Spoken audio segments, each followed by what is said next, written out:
Part of my service was as a forward observer with field artillery, which meant I was assigned to an infantry company, and I had a radio that I had to carry to communicate back to battalion headquarters to bring fire in support of the infantry. That radio weighed 40 pounds, and the battery pack that went with it weighed 50 pounds. That's 90 pounds total.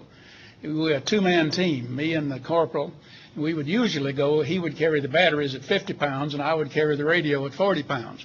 But when we were in close combat situations, I didn't want the two separated because we had to hook them up in order to communicate. So when we were in combat situations, we put the two together. So that made a 90-pound package. And I had to lug that package, and we would take turns carrying it. And so that was the load that I had to carry.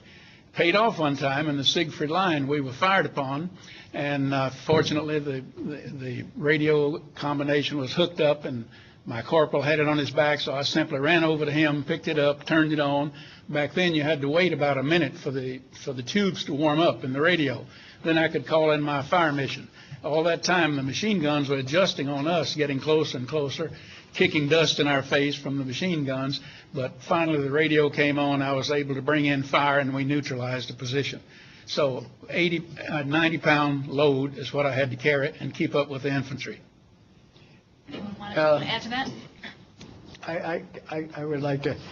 When we invaded southern France on the invasion, every person had to carry 125 pounds at least. That was the minimum that you could go in, and that, of course, was in water up to your neck sometime. You got off the boat. And I know when we invaded southern France, a lot of our heavy machine guns all landed in the Mediterranean. They never made shore, and a lot of ammunition. But on a normal infantry soldier, I think it was probably about 40 to 50 pounds, because we never carried anything extra with us besides a M1 rifle, which would be the regular one, and the ammunition to go with it, and a few grenades. And nobody ever carried anything that they didn't have to. So, because it was traveling light, if we could. May I speak to that? Yeah. Only in training this occurred to me. I was a radar man. I didn't mention that at the beginning. But we trained for the Pacific in Florida, and the idea was that we're about to invade the beaches in the South Pacific. And the radar that I was working with was all portable. There was a squad of men, and each one carried, besides his 40-pound pack that was mentioned, we had the old infantry pack in those days, and we had a carbine, 30 caliber M1 carbine, and then we had some component of the radar. And I'm sure you've seen the hand crank generators. Well, one guy had to carry that. One guy had to carry part of a tent, another guy part of a tent, another part the radar antenna.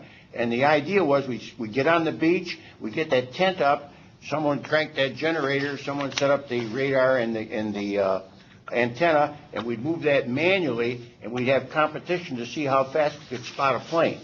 But with all that training for that kind of work, I ended up going the other way as a replacement.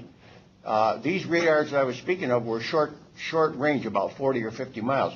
But something happened between that training and the war in Italy, because I went over to replace a man who was in a different kind of an outfit. It was a relatively long-range radar, went up to about 118 or 120 miles, and I didn't have to carry that equipment on my back. That was all on the back of a truck or a back of a semi, what do we call it, a big hauler, a big semi vehicle that would pull the antenna.